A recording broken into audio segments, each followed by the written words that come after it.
नमस्कार। मैं डॉक्टर भवशेखर, सहायक आचार्य राजनीति विज्ञान, राजकीय मीरा कन्या महाविद्यालय उदयपुर राजस्थान। आज एक बार पुनः आपके समक्ष प्रथम वर्ष कला राजनीति विज्ञान के प्रथम प्रश्न पत्र राजनीति विज्ञान के जो है मूल आधार के अंतर्गत शक्ति की अवधारणा के संदर्भ में अपने कुछ विचार रखने के लिए उपस्थित हूँ। विद्यार्थियों, शक्ति एक बहुत महत्वपूर्ण अवधारणा है। यह आधुनिक राजनीति विज्ञान की एक केंद्रीय अवधारणा है।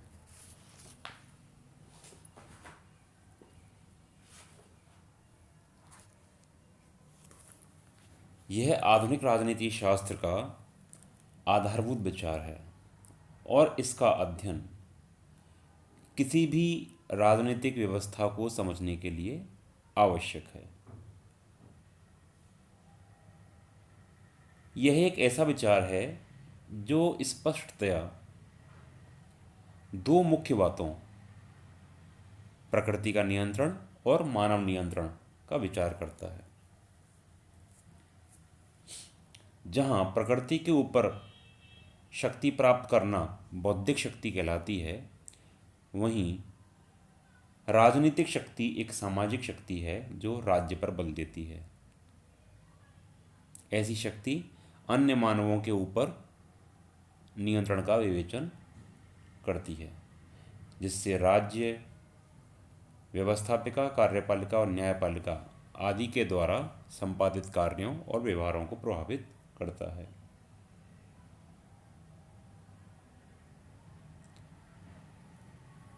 शक्ति की जो अवधारणा है उसका अध्ययन प्राचीन काल से ही होता रहा है। सुकरात, प्लेटो आदि जो आदर्शवादी दार्शनिक थे, उन्होंने मानवीय दृष्टि से इसका विवेचन किया। लेकिन थ्रेसीमेकस, अरस्तु, हॉब्स, मैकियावेली आदि विद्वानों ने शक्ति के विवेचन में यथार्थवाद का परिचय दिया। उनके द्वारा प्रतिपादित शक्ति राज्य या समुदाय विशेष के अंतर्गत निहित तत्व के रूप में है।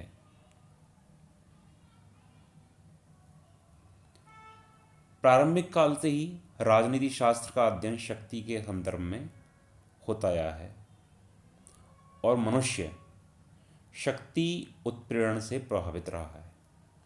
यही कारण है कि शक्ति का अध्ययन आज अनेक समाजशास्त्रों के द्वारा किया जाता है। फिर भी राजनीति शास्त्र के अंतर्गत शक्ति आज एक केंद्रीय विषय है, क्योंकि शक्ति के अभाव में हम किसी भी व्यवस्था की कल्पना नहीं कर सकते। इसलिए एक विद्वान हुए हैं एस अल्मर। उन्होंने कहा है कि सारे सामाजिक शास्त्रों की तुलना में राजनीति शास्त्र का संबंध शक्ति अवधारणा से अधिक है। तो माननीय अल्मर महोदय ये कहते हैं कि शक्ति अवधारणा जो है वो पॉलिटिकल साइंस के साथ ज़्यादा एसोसिएटेड है।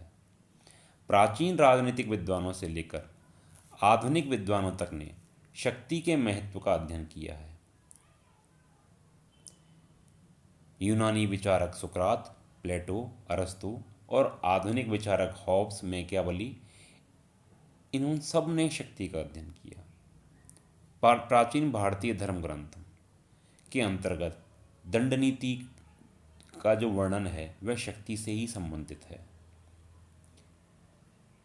इसलिए हम कह सकते हैं कि शक्ति जो है वो राजनीति शास्त्र का एक प्रतिपाद्य विषय है। वर्तमान समय में विलियम रॉबसन एक विद्वान हैं। उन्होंने शक्ति और उसकी प्रकृति, प्रक्रियाओं और विषय विस्तार का अध्ययन किया है।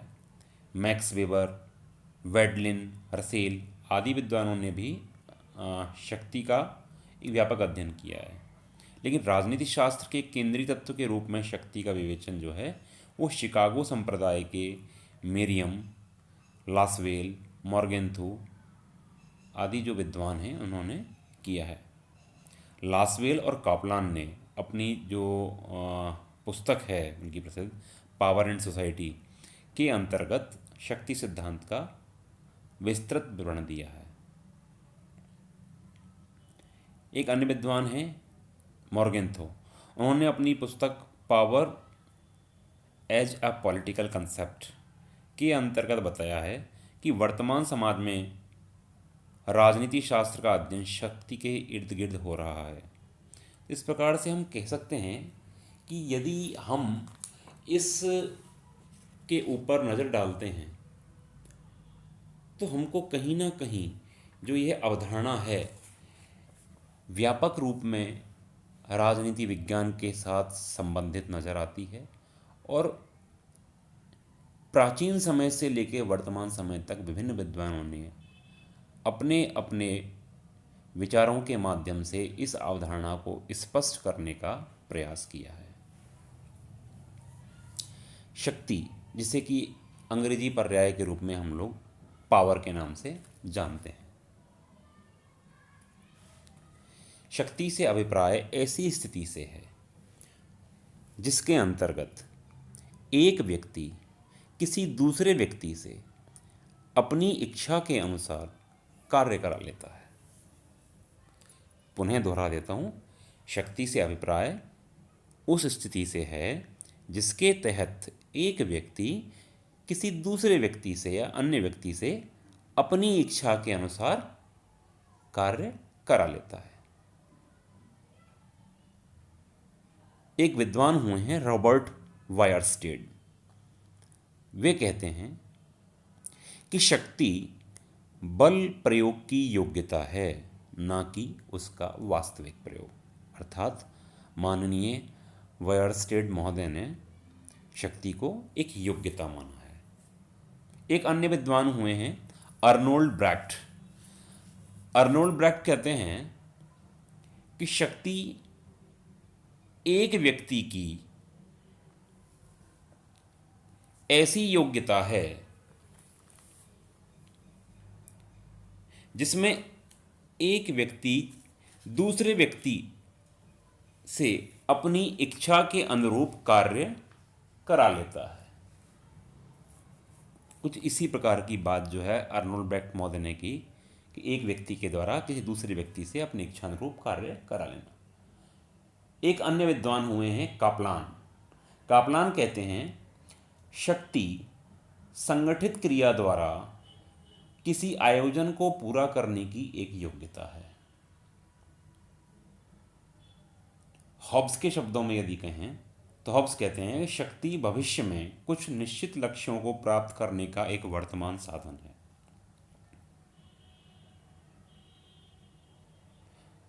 इस प्रकार से हम देखते हैं कि विभिन्न विद्वानों ने, और भी विद्वानों की परिभाषाएं हैं इस प्रकार की, विभिन्न विद्वानों ने शक्ति को अपने शब्दों में परिभाषित करने का प्रयास किया है।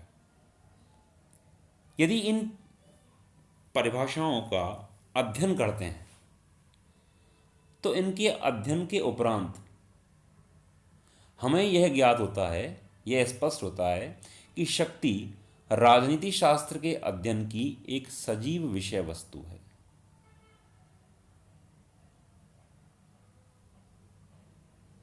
आज सामाजिक गतिशीलता का अध्ययन शक्ति के संदर्भ में ही किया जा रहा है और यही कारण है कि शक्ति की अवधारणा इतिहास की आर्थिक व्याख्या संबंधी सिद्धांत को बदलने जा रही है।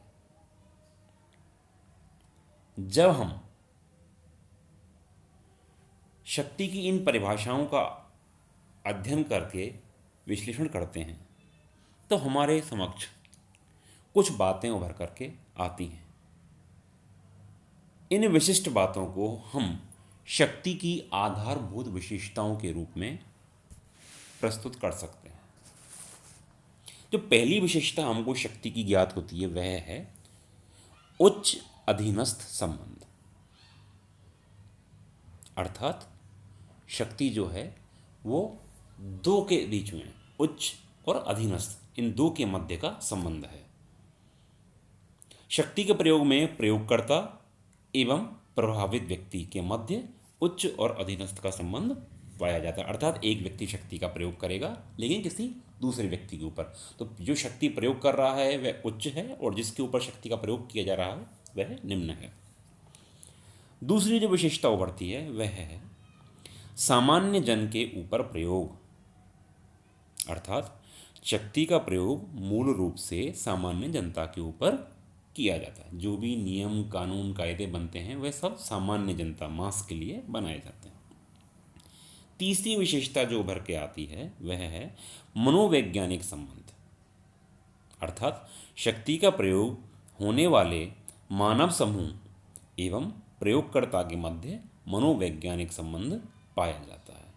तो यहाँ यह भी स्पष्ट है कि जो व्यक्ति शक्ति का प्रयोग कर रहा है और जिसके ऊपर शक्ति का प्रयोग किया जा रहा है दोनों के मध्य मनोवैज्ञानिक संबंध है। अर्थात दोनों ही मानसिक रूप से तैयार हैं इस चीज के लिए। जब हम शक्ति के स्रोत की बात करते हैं तो शक्ति के स्रोत विभिन्न विद्वानों के द्वारा हमारे समक्ष इंगित किए गए हैं। तो उन कुछ प्रमुख स्रोत के रूप में जिन्हें हम लेना चाहेंगे वे यहाँ हमको नजर आते हैं। पहला है संगठन। शक्ति का सबसे बड़ा स्रोत संगठन है, जिसके माध्यम से कोई व्यक्ति शक्ति का अर्जन करता है। राज्य इस प्रकार का सबसे बड़ा शक्ति का स्रोत है। तो राज्य क्या है? अपने आप में एक संगठन के रूप में शक्ति का स्रोत है। दूसरा स्रोत हमको जो नजर आता है वह है ज्ञान, नॉलेज। शक्ति के स्रोत के रूप में ज्ञान का बड़ा ही महत्व है। कोई भी व्यक्ति या संस्था किन्हीं आधारभूत ज्ञान के आधार पर शक्ति का प्रयोग कर पाती है। तो हम देखते हैं कि ज्ञान अपने आप में एक बड़ा स्रोत है। तीसरा स्रोत नजर आता है आर्थिक साधन। आर्थिक साधन शक्ति का एक प्रमुख स्रोत है, क्योंकि आर्थिक रूप से संपन्न व्यक्ति संपूर्ण समाज के ऊपर अपना प्रभाव जमाते हैं। आर्थिक साधन जो हैं इनका प्रयोग करके गरीब लोगों को अपने प्रभाव में लाया जा सकता है। राजनेता इसके जरिए अशिक्षित जनता का मत खरीद लेते हैं। तो कहीं ना कहीं हमको ज्ञात होता है आर्थिक साधन की महत्वपूर्ण भूमिका है शक्ति के स्रोत के रूप में। एक अन्य प्रमुख स्रोत जो है वह है सत्ता, अथॉरिटी। सत्ता शक्ति प्राप्ति का प्रमुख स्रोत है। अर्थात जब शक्ति प्रयोगकर्ता के साथ जनता की सहमति जुड़ जाती है तो वह सत्ता कहलाती है। जिन तत्वों के कारण शक्ति अधिक शक्तिशाली बनती है उसको ही हम सत्ता कहते हैं। तो इस प्रकार से ये कुछ प्रमुख स्रोत हमको दृष्टिगत होते हैं। इसके अलावा बल का प्रयोग जो है वह भी शक्ति का स्रोत है। शस्त्रास्त्र हैं, आर्मामेंट्स, उनके ऊपर नियंत्रण भी शक्ति का स्रोत है। प्रेम और प्रभाव भी शक्ति का स्रोत हैं। व्यक्तिगत आकर्षण जो है वह भी कहीं ना कहीं शक्ति का स्रोत है। जैसे भारत के लोग जो हैं महात्मा गांधी, सुभाष चंद्र बोस आदि को याद करके शक्ति का अर्जन करते हैं और अपने को अनुशासित भी करते हैं। इसी प्रकार फेथ, विश्वास जो है यह भी एक शक्ति का स्रोत है। तो ये शक्ति के स्रोत हमको कुछ नज़र आते हैं। आगे बात करते हैं हम शक्ति प्रयोग के तरीके के संदर्भ में कि शक्ति का प्रयोग किस प्रकार किया जा सकता है। तो शक्ति प्रयोग के मूल रूप में हमको 4 माध्यम या तरीके नजर आते हैं, जिसमें पहला है समझाना। शक्ति प्रयोग एक व्यक्ति दूसरे व्यक्ति के मध्य होता है। अर्थात एक व्यक्ति के द्वारा दूसरे व्यक्ति को अपनी बात समझाकर भी कर सकता है। अर्थात हम जब इसकी परिभाषा का अध्ययन कर रहे थे तो हमने कहा था कि एक व्यक्ति के द्वारा दूसरे व्यक्ति से अपनी इच्छा के अनुसार कार्य करा लेना ही शक्ति का प्रयोग है। तो यदि कोई व्यक्ति समझा करके किसी व्यक्ति से अपनी इच्छा का कार्य करा लेता है तो वह भी शक्ति प्रयोग का एक तरीका है। दूसरा है दंड देना, कि एक व्यक्ति के द्वारा किसी दूसरे व्यक्ति को किसी भी प्रकार से दंडित करके अपना कार्य करवा लेना शक्ति प्रयोग का दूसरा तरीका है। तीसरा है बल प्रयोग। बल का प्रयोग जो है शक्ति के प्रयोग का एक अन्य माध्यम है जिसके अंतर्गत एक व्यक्ति दूसरे व्यक्ति को शारीरिक रूप से प्रताड़ित करता है। दंड तो कई प्रकार का हो सकता है, लेकिन बल प्रयोग में शारीरिक दंड या शारीरिक प्रताड़ना समाहित है। चौथा माध्यम है प्रलोभन। प्रलोभन शक्ति के प्रयोग का एक अन्य माध्यम है जिसमें कि एक व्यक्ति दूसरे व्यक्ति को लालच देकर अपना काम निकलवा लेता है। तो इस प्रकार से मोटे रूप में ये शक्ति के हमको प्रयोग के तरीके नजर आते हैं। अब हम बात करते हैं शक्ति के प्रकार की। भिन्न भिन्न विद्वानों ने अपनी अपनी सोच के आधार पर शक्ति के कई प्रकार बतलाए हैं, किंतु सार रूप में जो प्रकार हमको दिखाई देते हैं उसके अंतर्गत हम 4 मोटे प्रकार लेने की कोशिश करेंगे। पहला है राजनीतिक शक्ति। राजनीति विज्ञान के क्षेत्र में जिस शक्ति शब्द का प्रयोग किया जाता है मूलतया उसका आशय राजनीतिक शक्ति से ही होता है। राजनीतिक शक्ति का प्रयोग मूलतया सरकार के तीनों अंग जैसे कार्यपालिका, व्यवस्थापिका, न्यायपालिका, इनके माध्यम से होता है। ये तीनों अंग अपनी शक्तियों को, इनकी शक्तियाँ क्या हैं? कानून का निर्माण करना, कानून को लागू करना और कानून के उल्लंघन करने वाले को दंडित करना, इसके माध्यम से शक्तियों का प्रयोग करते हैं। दूसरा जो प्रकार है वह है आर्थिक शक्ति। आर्थिक शक्ति से अभिप्राय ऐसी स्थिति से है जिसके अंतर्गत जो धनाढ्य लोग हैं, धनी लोग हैं, वो अपनी आर्थिक ताकत के आधार पर संपूर्ण राजनीतिक व्यवस्था को प्रभावित करने का प्रयत्न करते हैं। ये लोग या इनके संगठन मूल रूप से चुनावों के समय राजनीतिक दलों को आर्थिक मदद करके राजकीय नीतियों को अपने लिए लाभदायक रूप में बनवा लेते हैं। तो इस प्रकार से ये आर्थिक शक्ति हमको ज्ञात होती है। तीसरा प्रकार नजर आता है विचारधारात्मक शक्ति। विचारधारात्मक शक्ति से अभिप्राय उस शक्ति से है जिसमें कि किन्हीं विचारों के प्रयोग से सामान्य जनता की मनोदशा बदल दी जाती है। और चौथा प्रकार नजर आता है शारीरिक शक्ति। यह शक्ति का ऐसा स्वरूप है जिसमें कि एक राष्ट्र की राजनीतिक शक्ति का प्रयोग सेना के हाथ में आ जाता है। तो इस प्रकार से ये शक्ति के प्रकार मोटे रूप में हमको नजर आते हैं। तो इस प्रकार से आज हम लोगों ने जो शक्ति की अवधारणा है उसको मैंने अपने विचारों के माध्यम से आप तक पहुंचाने का प्रयास किया। धन्यवाद।